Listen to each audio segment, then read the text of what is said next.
Well, morning campers, it's the 14th of December. Just get out of bed, make myself a cup of tea. It's 9:18, I haven't got to be nowhere today. Not for a while anyway. So you can hear this wind up here. It's still blowing a gale, so up Upton Lovell. But I like getting up here because it is quite high, but I don't know if you can see that there. So I'm under a bank, so it keeps a bit of the wind off. And you're out in the middle of nowhere, so there's nothing can blow on you. And we don't want nothing blowing on us. Oh, hang on. I might get these bones up here. See, it's a bit drafty.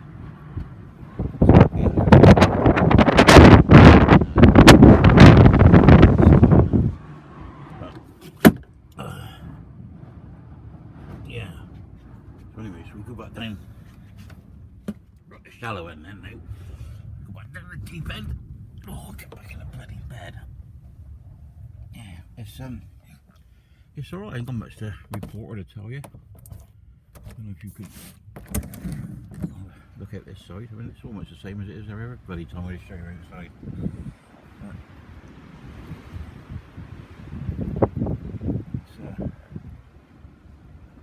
It is a nice spot here. I told you that bank here, that's their let's get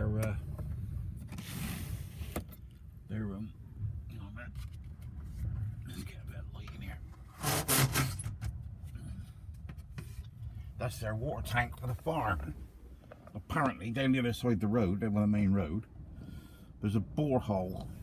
And what they do is they pump the water for the borehole up and store it in this big storage tank here, and then it gravity feeds back to the farm or something like that. He told me, I can't remember. He's talking to one of the gamekeepers up here, and yeah, apparently the tank there that they put up there in the 30s, but it wasn't quite big enough for the modern farm. But anyway, this video, I'm going to load this till later because I've run out of the internet. So I'll be back at the nest later, so I'll load it all up then. Well, I ain't got much to say. I had a good couple of days really, it's in the weather, but the only thing is the sleep at night's been sort of keeping me, or not keeping me awake, but keeps waking me up. Yeah, I got a load of bloody jobs on this van to do. Though I got the step fixed, or I beat the step off a few months ago. I got to fit that back on. But it's too bloody cold and I'm going to do it in the wet. My water pump's packed up, at least I think, so I need to go around and see Chris Fortune about that to get him to check it and make sure it is the pump. I bled it, I done bloody all sorts, got the air out of it, why can't get it to go. I even got it when it was bad, when it first started doing it. It would sort of just buzz, just sort of, you'd have the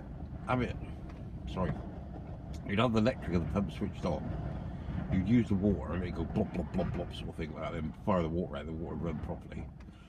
And so I thought it might be something to do with the accumulator, but then I'm not too sure about that. So then I went,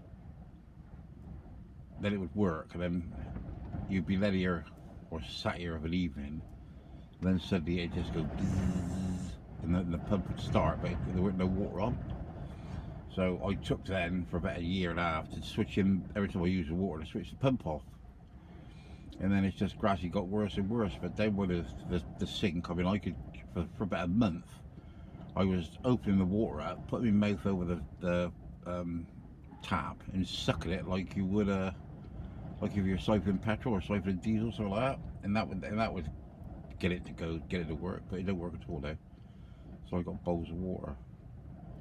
I think so. I run around the fucking van. It cost me 38 grand. Bloody what? In 2011, and got to carry fucking bottles of water around. I got to keep going to places and different places to shower and that, because I can't use my own shower. And I do like to be self-sufficient, because I mean, some people talk about they got their van and they don't use the toilet. You know what I mean? Oh, we've had our van for 4 years. We never used the toilet. Never put solids in the toilet. There's a toilet, isn't it? I thought he used to have a toilet, and I use the toilet. You know, imagine that breaking your neck for a dump, and you've got to drive to a public toilet because you were on, of course, they call campsites, don't they? You're on a campsite, right? Yeah. I've paid all this money. I can't understand the logic. I've paid all this money for a camper van. I go to a campsite where I can empty my toilet anywhere. I can got unlimited supply of water, unlimited supply of electricity, and yet I'll walk and use the toilet somebody else uses. So there's logic there somewhere, but it's fucking beyond me. You know, I'd rather use my toilet and just bloody empty it, innit?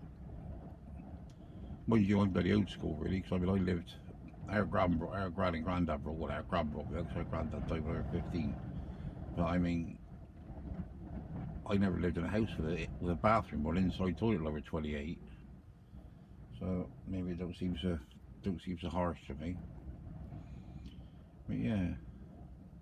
Yeah, it's how it works out my internet this month, because there's a 14th today, and I dare say I could go in and out if I'm not home, if I'm not at the nest tonight or Sunday night. Monday morning I get me, well, 1 minute past midnight Monday morning I get me internet back, and I can use the internet, you know. I mean, it's bad really, because I mean, I only go down Boxies. I only go down there at least once a week, and I use the internet down there. And mind you, yeah, I tend to use it, and I don't tend to load up, because I load up first thing in the morning, don't I? So I'm fucking dribbling on now. Just look at the sky and have a look. There's nothing there. It just looks like somebody put a bit of white sheet over there. You know. Just sort of let her steer and watch it. Oh, look at that cloud, that's lovely. Oh, you get to see a bit of excitement there, look. It's fucking cloud. You can tell how windy it is, how quick that's moving across there. Yeah, like I was saying to you, I get down there and go on the internet, but I mean, I got 20 gig of internet on my phone, and I got 20 gig of internet on a dongle, so I got 40 gig. Well, I'd have bloody used that quite easy. I reckon I must use 60 gig, I bet. But it's just loaded up this fucking rubbish, isn't it? You know, like me just talking to you. Yeah. Yeah, I was trying to explain to Chum, I don't know if he's going to see this or not, but it was a lot to write down. They're all about putting these big tyres on their vans. Well, my van is a camper van built from the factory. Well, not built from the factory, but built to be a camper van. So when they're built to be a camper van, on these Peugeot, let's call it X250s, that's what they all classed as. When they do these camper vans, they're the ones that are destined for camper van to be a camper van. They put 225, 70, 15 wheels on them. Well, that's what it was using 15s. And if it's a van, they put 215, 65 15s on, which are down a size and have an aspect. Well, when you say down a size, you're going to make like down 10 mil, which is what? The thickness of my little finger, which is, well, it looks a lot there, but back here it's not a lot. And you get half that each side of the tyre, so that don't affect the rim at all, rim size at all. But then what I've done is I've gone up to 235s, which is 10 mil wider, put 5 mil each side again. And I've gone up an aspect ratio, so I've gone up from 70 to 75. So my tyre, my rolling radius on my tyre, my wheel goes about 4 inches further every time, or 3.5 inches further every time it goes round. So it's heightened the gear quite a lot. Well, the only thing I've noticed with it is if you go to anywhere where it's really hilly, is where I would drop, say from 6th to 5th. Now I got to drop from 5th to 4th. But I don't hardly notice it at all. I mean, like I can go along. Well, my test place is a hill called Black Dog on the A36 by Chapmanstein, and I can hit the bottom of there. I get at the bottom of there at 50 miles an hour, in top gear, and I can go up there and I go across the top at about 48, maybe 48, 49 mile an hour, depending on how cold it is. If it's cold, I go up there, it goes at 49 mile an hour. But if I go, and when I had the old tires on, it would go up there and stay at 50. But that's about the only difference. I do notice it pulling out of places. Is if you pull out somewhere you got to turn and it's a bit steep, then you've got to give it a few more reps. But really, nothing at all. And on fuel, nothing at all. And I got BF Goodrich KO. I think they're KO2s. I think they're KO2s. They're fucking brilliant. You know.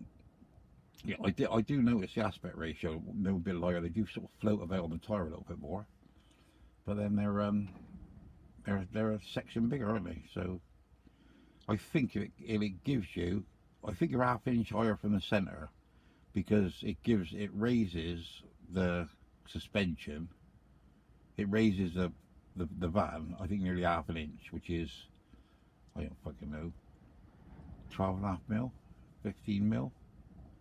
Is it a mil? I don't know. I don't do all this new measuring. But yeah, raise it about the thickness of a cigarette packet lead on its back. About that, yeah. But then again, there you go. So I don't really know much about it. I'll do a little video on it really and go and explain it and point it all out and do it. I might do that later, but it depends if the wind's dropped. But my van looks like a right shit at the moment because I've been up in that track and I got sort of stuck in yesterday. It makes me laugh when they go on about these bloody vans. They go on about, oh, you can't, I put these tyres on there, it's fucking, you get stuck. I mean, I don't get bloody stuck, but maybe, because I'm so used to driving a four-wheel drive, and we used to go do a lot of off-roading, and maybe I'd go into places where people wouldn't go. But when they say I've never got stuck, well, if you've never got stuck, then you don't be putting anywhere fucking deep. Because yesterday was alright, because I mean, when I parked in there, what you get is, because it's front wheel drive, when you pull away, I said, oh, I fucking know this, don't you? Well, you ought to know it. When you pull away, you've got, it lifts the front of the vehicle when the wheels go to turn. And it takes the weight off the tyres. So I usually find that, well, I don't usually find it, when it's a fact. I would have come out of where I was stuck to, I would have come out of there backwards, because then that would have dug into the mud, and as long as my body didn't touch, it would have put the weight in as like a rear wheel drive. It would have just, I'd get the weight of the engine over the wheels, and that would have pushed me out of there. Yeah. Anyway, now you fucking know, don't you? Yeah, I'm gonna look at that sky again. That's lovely. I'm a bit fascinated with that. Very quick, that's going across there. Anyway, I'll do a layer now for a bit. I'll have a little scratch. And look at the sky. So I'll see you all later. You'll get this till later on the day, because I can't do it until I can get some internet. So I'll speak to you all later. Remember, look after each other. Have a lovely weekend. Stay classy, no fighting. Bye bye.